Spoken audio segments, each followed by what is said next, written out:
You're listening to a podcast called Gary, with me, Tom Mann. And me, Adam Etheridge. In this week's episode, we'll be talking cancel culture, Gen X's take on Gen Z, and doing back pain in style.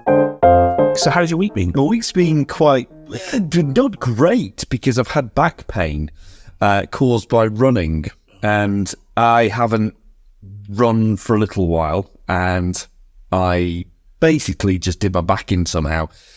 I think it was a trapped nerve, you know, that kind of really jaggedy, sharp pain that you get. So it's not constant pain, but it's like you move or breathe slightly, and it's like, so I had that, and that wasn't good. But that was after running or while running? It was about, no, it wasn't, thankfully. Well, I have had it while I've running before, and it's a bit like quite scary in a way when you suddenly seize up and you feel like, I can't move without being in a lot of pain. Yeah. And you're just in the middle of a park somewhere or whatever. Yeah. But it wasn't that. It was just, it was fine. I got a foot pain in one of my feet, which is like plantar fasciitis. Yeah. But then... Very fashionable. Next thing we're doing metatarsal in me. Exactly, yeah. Very 2001 or whatever. But then 2 days later, this back pain kicked in. It was that kind of thing. It really was quite bad, because you realise how much you rely on your back to actually just get you up and down. Yes. Like, so moving in bed, like, you know, like you often shift position, don't you? You don't stay in the same position all night. So like moving from on my side to on my back was a real operation. And there were several times during the night when it was just like, I literally howled in pain. And my wife was like, "Whoa, what is it?" You know, I was like, it was really bad. I mean, you know, perhaps I have a low tolerance for pain, but it was, as I say, it was just like, it's like even just breathing in slightly the wrong way. I was, so, but the doctor basically prescribed me some Cocodamol. She didn't even prescribe it. You can just get it over the counter, which is quite good, which is like, yeah, you get morphine over the counter, basically. Really? Oh, yeah. So it's like paracetamol with morphine in. Yeah. And then what I did too, which was great, because I took the day off sick for work, and Jax had to basically take a day off her placement. She's studying to be a nurse. Yeah. And that didn't go down terribly well, because basically I was like, I can't do the school run because I can't get into a car, let alone drive. It's just dangerous. So she had to basically take the day off. And then I was like, about halfway through the day, the Cocodamol was kicking in. I was like, Jax, you know, I think could be really good, just to really give me a good chance of being able to do the school run tomorrow, would be going to a spa. I guess, yeah. Okay. So I did. I went. Massage. Yeah. Well, I went to the Kenwood hotel, and it's pretty good there. So there's Rock up, also, does you have to remember? Yeah, you can just rock up, and for £10, you can have the use of their spa facility, which basically meant I could have a hot tub, and it was like 2 or 3 in the afternoon. 2 in the afternoon, so no one was really there, only a few people. You just, it's like one of those stories, and it's like, oh, I've done my back here, and then you're just there, like, you know, cigar in the hot tub, and just like, there's that moment where you just like engineered yourself time off somehow, and so they're like, oh, you know, running around, the fact that she's now can't go to what she wants to do. I know, it was a bit like that. It was a bit like, Was there any guilt? I felt. Less of them would have felt guilty, but I was just enjoying myself. Medicinal. It was medicinal. It was a bit like, this is a bit rich of me doing this, but at the same time, it's ultimately just giving me my best possible chance of recovery. And I thought, you know, because people think, oh, you know, you took a day off work and you go into a spa. It's like, yes, but it's genuinely to try and get over the thing that's stopping you going to work. And you went to physio, and then they just go, yeah, here's a TheraBand, and go and do some, you know, exercises in that respect. And it's like, you know, you waited in a hospital for however long. So, I mean, like you say, you know, you're at an age as well where you know stuff about yourself, and you know sort of things that are going to help. And yeah, I think it's one of those though, isn't it? Where from outside viewing, He does pretty much like it. He went, oh, my back, I've hurt myself running and I'm going to go have a spa day. Like, I totally get it. But yeah. Well, that and another thing, it was like, it turns out I kind of went in the hot tub, then I went in the sauna, steam room, a steam room, hot tub again, sauna again. Yeah. Hot tub again. That's like, I'm going to milk this for every penny. In between canapes. And they were like at the reception, they're very nice. So they were like, right, it's an extra 50p for a towel. I was like, I'll have one of them. Saves me getting my towel wet, and then I licked the towel as well. Which is, sorry, Kenwood. It's better than like Kenwood embossed anything on it. Like a posh towel. I don't think it has, maybe it does have Kenwood on it. It'd give me away, wouldn't it? Definitely worth more than 50p. I definitely worth 50p. So I don't know if they're going to just debit me. I don't think so. You see, they didn't explicitly say it's 50p to hire one. They just said it's 50p for a towel. So I'm just going to claim, well, I just thought it was mine to take away from me. And just the fact that it's absolutely Egyptian cotton or whatever, however many luxors it is supposed to be to be wandering out with you. It could be worse. You could have had a robe or something like that as well. Swanning around in a robe with you, into hot tub sessions. And well, I'll ask them how much a robe is next time. That sounds very good. Well, I'll let you know, because actually this is perfect, because this is something that I've been looking to do, because I've got this blooming nasal. I think it's pretty much. I mentioned it, but I've just seemed to had an ongoing cold for the last 2 months. I went away on holiday, and when we came down in the airplane, my ear was really bad, and I just thought, well, it'll just be one of those things that'll eventually pop or whatever. And it seems like I've just kind of got this sinus part between my nose and my ear that's just kind of it feels like it's just blocked. And I've tried all sorts of things, the head over a bowl, hot water, towel, that business with a bit of Olbus oil, all the usual sort of stuff. Got Sudafed and all the usual things to try and clear up this that sort of problem. And I just thought, the other thing now, I think I even got one of those nasal irrigation pump things, like a water flosser with a rubbery thing to shove up your nostril, and it goes up one nose, comes out the other. It kind of irrigates with salty water. But I just thought, sauna, get hot, get steam up the nose, melt whatever it is, hopefully that's in there, and somehow get it out of my body. Fine. Give it a go. Because the thing is, it's like these steam rooms, they always have a menthol type thing that they're pumping into the room.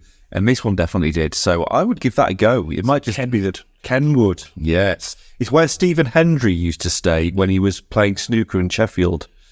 Yes. It's somewhere that, again, is kind of a hidden gem, isn't it, really? Because it's in the middle of, just houses. And it just you don't always just realise that it's there till sometimes you go past it.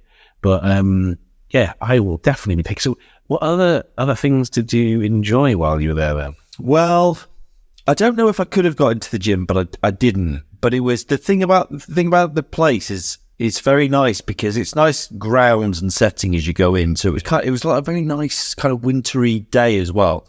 And the thing is, in the spa is you you go down, you enter the reception, which is upstairs, and then you pay. You sort out the till. You pay up, and then you get changed in an adjacent room. Yeah. But then you go downstairs to the swimming pool, and where the swimming pool is, it's basically just completely a glass, a wall of glass.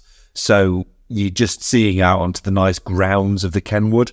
So it could just be like going around in your Speedos, and then some yobbo just kind of walking around. Not a yobbo, but some sort of just wandering rambler having a look around the garden. Well, theoretically, I suppose you could have, but I used to go there quite a lot with my kids when they were learning to swim, and they're very tiny, and never noticed anything. I think the only people you're going to see are generally people that work there, right, who are just wandering past. But it's just really nice and peaceful. It's kind of, you feel like it's quite cut off, like you're not really being seen, but you can see out onto the nice lawned gardens, and so there's a swimming pool there, and you've got the sun lounges and everything, but by the nice aspect. and then you've got the hot tub. Is the pool cold? The pool is cold, but I say that, but that is very much compared with the hot tub. Now, if I'd have gone into the pool first, it might not have felt as cold. Yeah. But especially I was quite conscious of the fact I didn't want to shock myself after the good work of relaxing my muscles. So I was like, this is a bit cold. I'm not going to go any more than waist deep. So yes, it's nice. You can sit there in the hot tub, look out in the nice lawn gardens of the nice sunny day. Yeah. And then, the steam room and the sauna are just around the side. So how long do you like to be there for? Do you know what? I'm not entirely sure. They might have told me when I went in. They might have said it was an hour, but I might have just made that up in my head, or I might just ignored them. How long do you think you were there? I was probably there about an hour, but I kind of thought, you know what? They're not policing this. I could probably stay all bloody afternoon if I really wanted to. Yeah. It was, it was a nice little unexpected surprise, little break. I think I'll be. There's a good thing you brought that up, because as I was thinking of going to Greens and just purely just go and sit in the sauna for the steam room for however long I'm allowed to. I'm just trying to say, or until said hope clearance was achieved, hopefully. But yeah, so Kenilworth, that's a bit closer as well. See, it did remind me, that's the reason I mentioned it, apart from the fact that it's a fairly significant thing in my week this week, is that it reminded me that you used to be quite a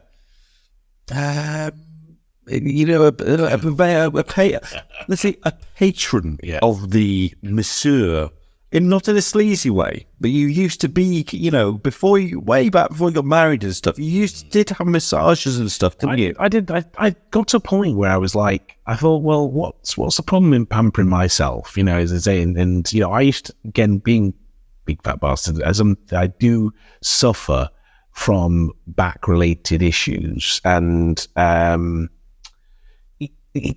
when you said about the kind of the running in the park and the potential of like being sort of completely impeded by the back problem, I had a similar problem when I was very young, actually, when I was at university, and I remember walking across the street and I coughed, and coughing seemed to set me off quite a lot, actually, but I couldn't move. I was stood in the middle of the street near what was the NMB at the time, the Nelson Mandela building, which used to be the student union. And I was trying to cross back towards university, and I just couldn't move. I was literally like taking baby steps, and a bus started coming towards me, and I'm like, I'm not taking the piss here. So you're literally in the middle of the street. Yes, I couldn't move because I just got this twang of, the sciatic kind of pain in my lower back. And I just couldn't move. And it was just one of those moments where I was just like, as you say, you realise how, debilitating back problem is. I mean, again, I'm sure, like all things in relevant, in relevant terms, but in terms of what I kind of understand, I mean, again, if you hurt your leg, you kind of hop around on one leg. If you hurt your arm, you kind of use your other arm. And this is it. You've got a bit of both. Or sort of that kind of option. But with your back, it's like that. It's, you say, you can't load onto the muscles. You're knackered in that way. It's painful just to move along on the bed. It's just so debilitating. So, yes, I used to enjoy, I mean, that was sort of the sort of incentive in the past to go and, to have a massage was to have like a sports massage to just free my back up. And then there was a place in Hillsborough that opened up, and there wasn't just a beauty salon. And I just thought, I earned money, and I didn't think, I didn't really do a lot. I just thought, get a bit of pampering. And I tried the whole kind of mid-back waxed and all shit like that, just to say I'd done it. How was that? Not as painful as I thought it was going to be. But then again, I suppose your back is not hugely sensitive. Well, mine isn't particularly. So, Yeah, so I've kind of like, because I used to do things like as well, like on Groupon, and they used to just, like you say, have a session with a sort of a chiropractor type thing where, you know, you kind of, there was these kind of things where you'd have the free assessment. So you'd have a free assessment, which was generally a check and alignment and, you know, just and sort of a bit of a massage, just on the basis that you would then actually pay for some sessions at an extortionate price. But I've always wanted like alignment, like proper alignment, like, you know, that cracking and, you know, that kind of, you know, proper just sort of chiropractor experience, because I do think that those are sort of things that kind of reset your ability, you know, or mobility. So I think it's, rather than it being, as you're saying, like just a pleasure thing, I think there are some real benefits to having certain treatments every so often, just to have some sort of, say, a bit of a reset on your sort of, you know, muscles or your skeleton. And I think as you're younger, you can shake all that off. But as you get older, you know, it can become much more of a kind of a importance to kind of just take a bit more care of yourself. And again, other than the fact that, you know, I do a lot more taking care of myself without eating as much shit as I do. But hey, it's just one of those where, you know, this kind of, there are things sometimes that you can do that aren't much effort. So laying there and have someone squash you around quite a lot is not a huge amount of effort required and a lot of payoff. I think you were ahead of your time, because back then maybe it wasn't as common for men to treat themselves to a bit of pampering, whereas now you go, Turkish barbers are suddenly a phenomenon, aren't they? And men go and they have their nostrils waxed and all this, yeah, you know, and also Skin fade. I just think whatever the term is, metrosexual is so 2005 or whatever. But whatever that kind of thing is now, men do.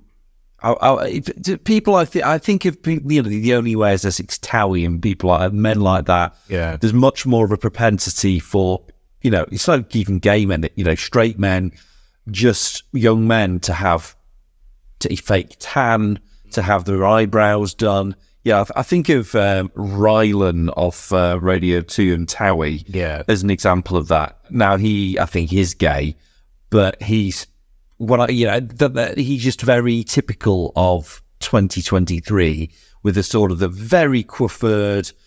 He obviously has work done, you know, and it seems to be more of a acceptable thing for men now. And really, let's face it, it's because there's money to be made for these industries. It's like, we only serve 50% of the population with our cosmetic products. How do we make more money? We make it more socially acceptable for the other 50% to buy these things. And also they make it, I think they angle it through partners or girlfriends or whatever, because I think there is this propensity to sort of say to them that buy your boyfriend some sort of like skincare or something, you know, that, you know, they're not emasculating, because, you know, it's encouraging them to sort of be a bit more sort of responsible for their skin or whatever. I mean, like, again, moisturizing. I mean, for me, it's kind of like products generally for me are like, again, I like a sort of to resolve a symptom of something. So if I've got dry skin, I don't care about occasionally using some moisturizer, especially this time of year, you know, like my hands get dry. I use moisturizer every day. And I sometimes use, face scrub or whatever, because if I get a particularly oily face or whatever, I just use something to kind of solve that. Kind of see it as like that. I don't, but I know is what you're saying is that it's kind of, Brad Pitt was on the radio or something that I was listening today, and he was saying, like, I do face wash, I do the serum, I do the moisturizer, and I do the going to bed and getting up sort of thing. And I think there are obvious benefits to people who look after themselves, you know. And it's you can't just smear some cream on someone and look beautiful, but at the same time, there's a growing amount of people, and I think it's sort of more the kind of the sort of the kids that are now maybe 25 and younger that do recognise that they want to just look well or look better, what they could do better.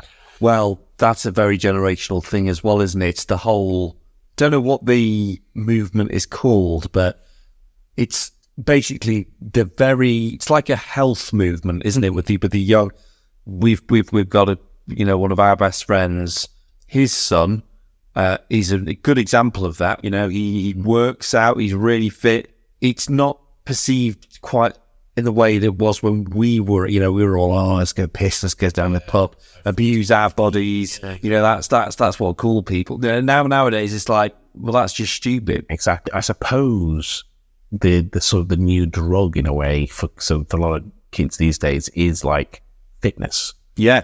There's a lot of people now who just kind of just see what we were doing as reckless. Yeah. And, to say that it was kind of like, I suppose, what our parents' generation looked at the kind of the hippies and thought, they're all wasting their lives. And I suppose it was alcohol and drugs of our time. But it's gone role reversal, is that the children have then looked back at the parents and I mean, nothing, was it, trying to think who it was the Cockney Canadian. Come on, help me out now. Oh God, Double busy. Mickey Flanagan. And he was saying, like, it's like all these kids are there that they don't know about, like, what sort of thing we do. And it's even at his age now, you still get that group of friends who like, that's me. All the kids are going like, hey, can you pass me the chai latte? And then, and having their oatmeal, whatever drinks. And he said, and I'm there like, trying to remember how to skin up or something. We are still, even at our age, if we were kind of in the right situation, I think those sort of things, those times could quite sort of come back, not in a kind of a big way, but acceptance of kind of knowing that we kind of actually broaden our minds in a different way.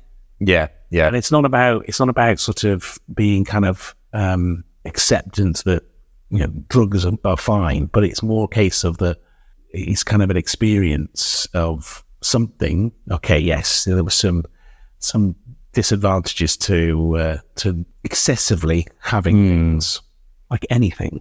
But then same can be said about exercise. You're going to see all these kids in like 30, 40 years time with like arthritis or whatever, because they've been like so heavily being iron or, and they could well be, it could be that they find that they then supplement that feeling with something else in the future. They might all end up on the piss because they're not able to go to the gym 4 or 5 times a week and look the way they want. Is that a spiraling of of that kind of what else, what next mentality? I resist being one of these people who's like, I always forget the name of the generations because there's just so many now that people refer to. Gen Z, isn't it? Gen Z, but but is that the same as millennials? No, millennials are the ones, they are after us, so I think they're from the 80s. Between us and Gen Z? No, because we're X, aren't we? Yeah. So one's just after us, but before Gen Z, right? Correct, yeah. Yeah, I mean, I do resist being one of these, let's do down the latest generation because they're all snowflakes or whatever, because I don't think that's true, actually. I think that, yes, I think that to a degree, social media and the way the algorithms work hit us against each other, and there is a degree of not being able to tolerate other people's opinions. But actually, I don't think I just see these boomers going, oh, you want to stop being less sensitive and get a work ethic. Actually, a lot of these kids work really hard, much harder than we did. And it's a bit rich boomers saying, oh, because at the end of the day, they didn't have to go to war like their parents did. And then they kind of basically have benefited from all these different things, isn't it? New technology, it kind of lack of the hardships the parents went through, and now they've kind of come out the other side all smelling of roses, and I know that this is our parents' generation. It's something personal against our parents, and I'm very grateful to everything that our parents did for us. I'm living definitely off the benefit of the movement. Yes, indeed. So, but it's just, I just couldn't possibly have this thing of, we had it so much harder because we really didn't. We've had it very nicely for ourselves as well. Generation, I think, like I said last time. But I think, that's how I feel, is that we're like the confused generation, whereas the millennials are kind of like the party generation. Rise of the ladette, which is kind of a bit wild, I think, the millennials. Beginning of the kind of social media thing. So as they kind of got older, the social media started kicking in, and then they were still a bit more affected by it because, of course, they were young enough to be kind of bothered about what people were saying about them. But then, I suppose, then the next generation have got this kind of, this lots of information. There's just so much information. So everyone's got an opinion about very little that they actually know. Yeah, I've been watching quite a lot of a guy, I've mentioned him before, I think, called Andrew Gold, and he's a journalist. Used to be quite similar to Louis Theroux in terms of the offbeat areas he explored, worked for the BBC, but now he has his own YouTube channel, and that's how he gets his income. And I sort of joined him when he's about 100,000 subscribers. Now he's got about 250,000. I think he's getting very more popular. And what he does is he started out in cults, like interviewing people from Scientology and stuff like this, which is how I found it quite interesting to start listening to that. Yeah. People who had bulked against Scientology come out of it. Yeah. And in hearing stories, salacious gossip about Tom Cruise and stuff like that.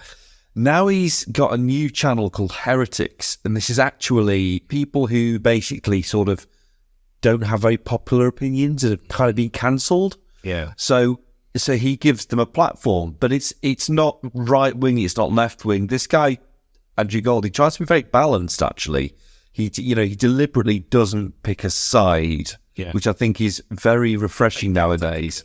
Yeah, because normally people will pick one side or the other in order to kind of attract an audience. Yes. Because, by being divisive, by being dramatic, drama and all this, he kind of does pull an audience in. But he isn't like that. But what he does is he gives people a platform that wouldn't otherwise be able to say stuff. So, for example, Graham Linehan, I think he's called, the guy who wrote Father Ted and the It Crowd. Don't know if you heard about him being cancelled.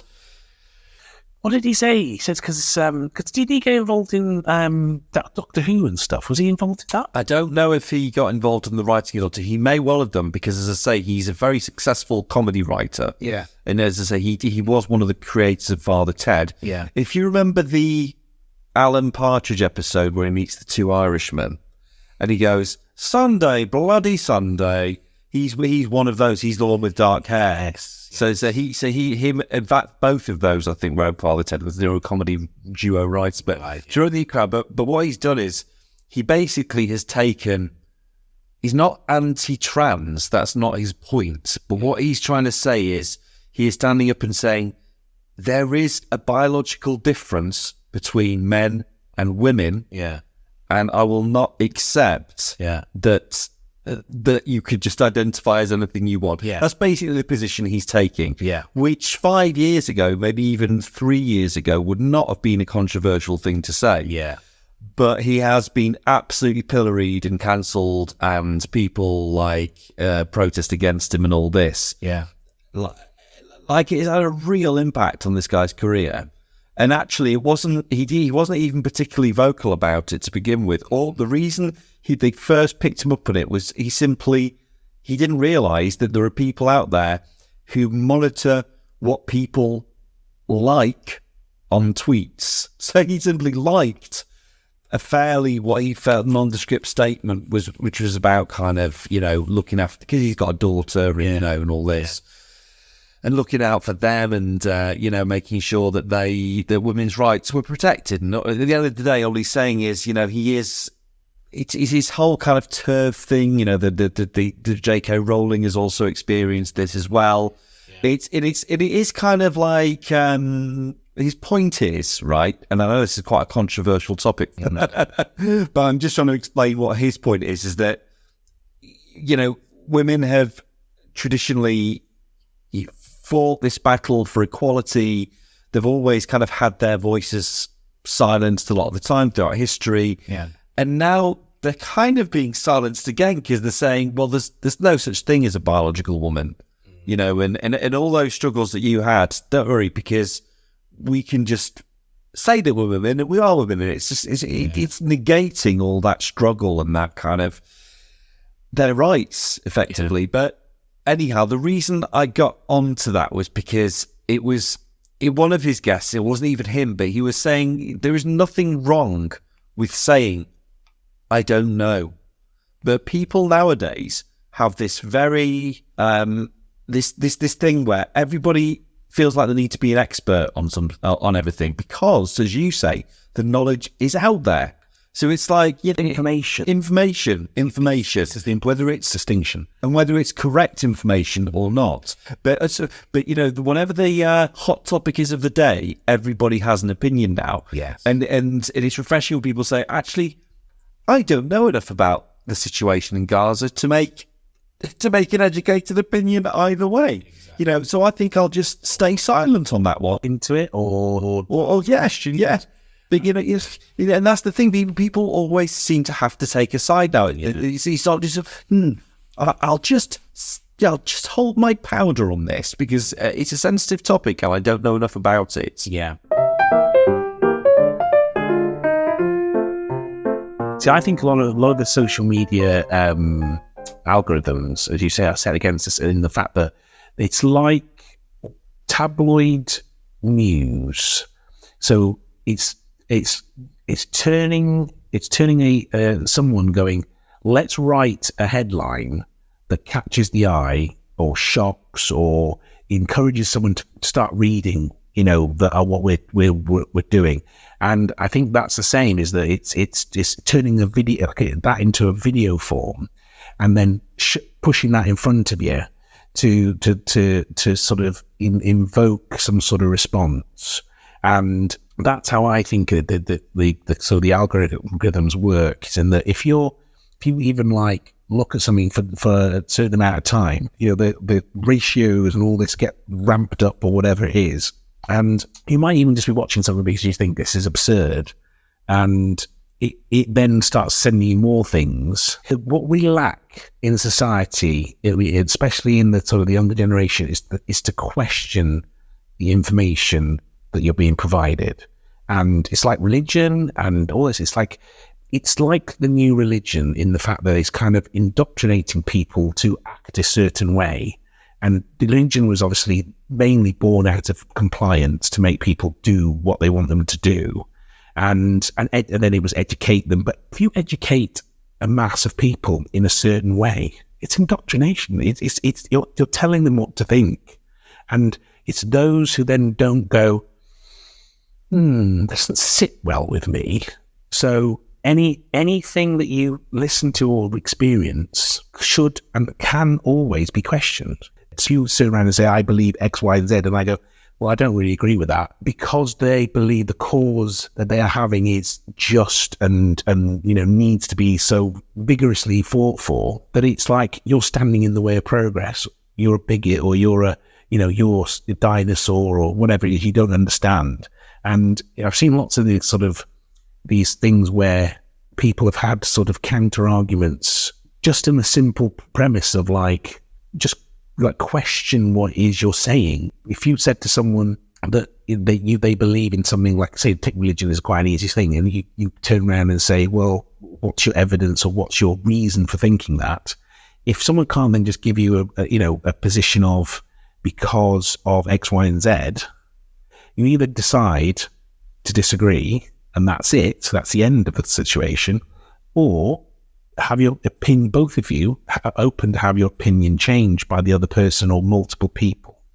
And that's what I always try and do. Sometimes in the past I've had very strong views on things, I've been guilty of it, but I've tried to now I suppose I think to a point going back is that I would maybe say certain things as well to be inflammatory as well. But I think more so is that I might see something, hear something, think something, and then I go, oh, I might agree with that point. But then someone might then counter that and go, yes, but add the extra information in, and then I can process that information and decide whether I agree with that person or disagree with that point of view. Yeah, exactly. And I think it is a sign of intelligence and moderation to be able to change your mind on the basis of new information being presented. Yeah. It's like, if you can't do that, then your opinion probably isn't all that wisely arrived at in the first place.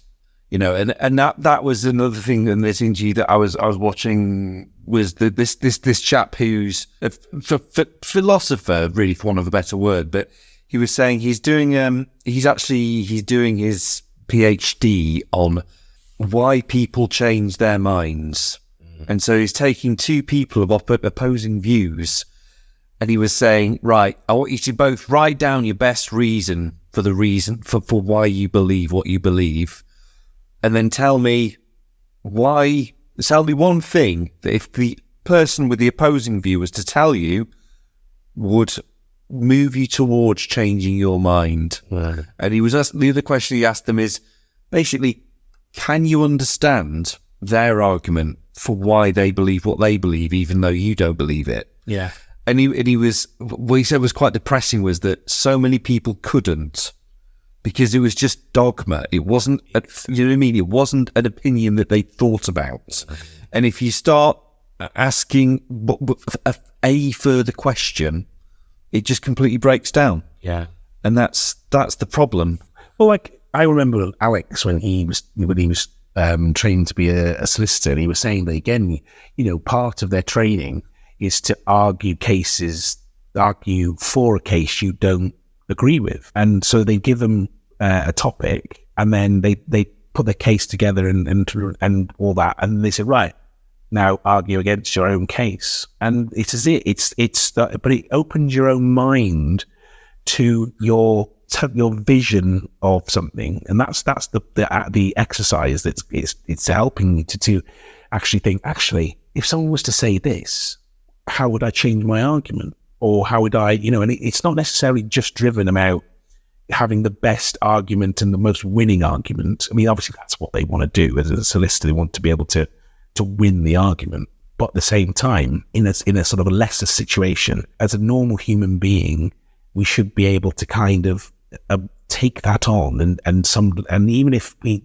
initially it causes trigger or some sort of emotional response to it, because you think, oh, that's really unreasonable. But at least over time, have that sort of hindsight to actually listen to that kind of information and go, does it stand up to what I believe in? Does it change, as you say, does it change anything about what I feel? Why did I feel such a way? I mean, that's the thing, is that you evolve your opinion based on, I mean, no one can be an expert on everything all the time. And that Exactly. Yeah. And that's the biggest thing, that people, I think, use small information headlines as an incentive to go crusade time.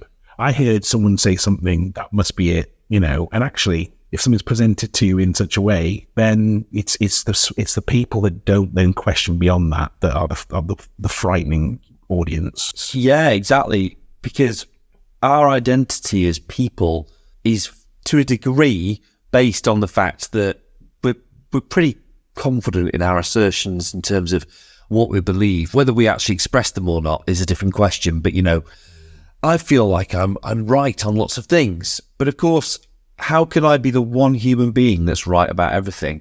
So in that case, I know that I'm not. So then if you really think about it, how many of the things I believe am I actually completely incorrect about? Yeah. You know, because it just has to be, by law of averages, there are an awful lot of things that I believe that are untrue. What is frightening is those people who will stand up and say, I believe this, but actually then that they don't have any kind of actual understanding of their topic. They might be like, I don't know, sociology kind of well, they call them majors, don't they, in America? But, people who kind of study something. It's like if I watch enough about Egypt, I think, I got to start telling people at work, God, they found all these things in Egypt. And then it's like, yeah, but that's because you're interested in it and you've watched a program about it. But actually, you've done no research. You've just been presented something and you're just regurgitating something you've been presented. Yes, that's true. It's like Chinese whispers, and they said so-and-so, and they're like, really? They said that? And then, It goes back to everybody's an expert nowadays and nobody is. You can't possibly be an expert on everything. And you can't, in order to be an expert on one thing, there has to be an awful lot that you don't know very much about. Exactly. Because you can only spend so much time learning something to that extent. So yeah, you've got to have that humility to go, do you know what? I watched a couple of documentaries on Egypt and I don't really know a great deal more than the person that didn't watch any. Yes. I was caught, my interest was caught by this program. And in this was what I got from it. And it's a bit like what we're doing now, is that someone might listen to this and then they might actually sort of think, okay, there was some interesting bits or whatever it is, funny bits. And that's what they take away from it. But at the same time, I wouldn't expect people to actually take away from what we're saying is like, oh, let's all go to Kenwood Hall and have a spa day, and that's the way forward. But that's it. It's all about something that interests you or something that you find entertaining, and it doesn't have to be crusade. I can remember Big Brother back in the day. Yeah. The way they edited that, unless you actually watch like all the feed all of the time, you only get to see what they show you. And of course they show you what is entertaining. Yeah. And, snippets to make it look a certain way. That is the bit that people then don't go, oh, well, of course they just edit it to see how it is. And there's still a scandal because people like a scandal. Yeah. People love the drama. Yeah. And, it's like they say the news people and the media people, they have got to have something to say. They've got to have something to fill the air with. And there are just genuinely, there's always something going on.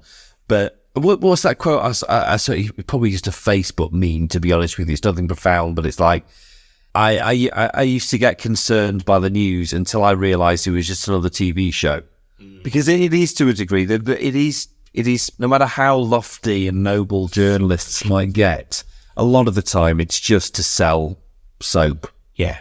Like anything else is. Exactly. And I think that's the thing is as you do get older and a bit more cynical, a bit wiser, you do kind of, and again, it doesn't necessarily fall in that way, but I think if you have got that kind of moral basis of questioning what's right and wrong, that it does generally give you good stead to question most information that's passed to you. And I think that's the thing we all get occasionally, say, absorbed by something you might, we all have a, talk around the water fountain moment. I think generally most people who hear about things it sort of wash off a duck's back because it's like, oh, really? Did so-and-so say something? Oh, right. Okay. And it's like, and it might be like that moment, but, oh, that was terrible. Or, that's really bad. But it doesn't then eat away at those people for the rest of the day, or just looking at the tabloid. Oh, look, there's a picture of so-and-so doing something. And it's like, I was just watching The Crown, and they've got people where the paparazzi purposely were doing certain things to try and get pictures of, like a married couple doing something, and then it was like it was all kind of like all the pose pictures, but they were waiting for the ones where the cameras were gone, and they were going to get the pictures of those people arguing or something, and that's the picture that got them the money, because it was real life, but at the same time it was real life glamorized for people's pleasure, for people's entertainment. Deep down, we're all Victorian poking monkeys in a cage thing, and it's that gruesome part of human being, the ugly parts of human beings that like either maybe seeing someone else doing a little bit worse than you are, or having people that kind of who are high in esteem being brought down a bit. And I think, they say that you have those idols that put up on a pedestal, and seeing them fall sometimes, is part of the experience for people to see your Johnny Depps hitting drop rock bottoms. Oh, You know what I mean? what a What a circus that was there, him and Amber Heard. I mean, I loved every minute of that. That was hilarious.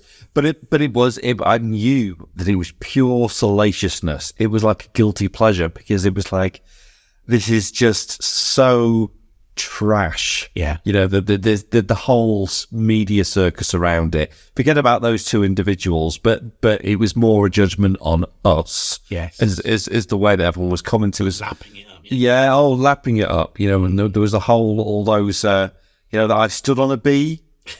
One of those memes, yeah. Which you will just forever, that is what people think of. Yeah. And Amber Heard forever. And yeah, that was just typified. And it, not just our age, but human nature, you're right, because we do love a circus. You'd be afraid of watching some granny fall over into a cake, or some pissed up person, you know, falling on a table in a wedding or something, you know what I mean? We love that kind of, that part of it, that kind of very sinister part of the Schadenfreude. I'm very guilty of it. You know, if I see people like fall over or something like that, if it's not like you can tell they're very injured, I'm one of those type of person who just like... Well, sometimes it's funny, even if they are funny. That's it. There's a moment where I just, you know, if even like sometimes when my kids fall over, I'm like, you know, there's like, this is like, your kids fall, and I'm like, I know it was, but they're all right. But it's just, it's kind of, there is an inherent part of me and of people, the relishes misfortune of others. Not in a kind of, you know, instigating way. But I remember when I was in a shopping centre with my dad and my sister a long time ago, and this old woman decked it in the shopping centre. And I just had to go, I literally just had to turn and go a different direction because I would just be bursting out laughing. And it was like, my dad's like, you're awful, you're such a horrible, but you know, and I'm like, I am. At that moment, but I just couldn't help myself. I just went, and like walked off in a different direction because I knew it was inappropriate to laugh at some old deer falling over.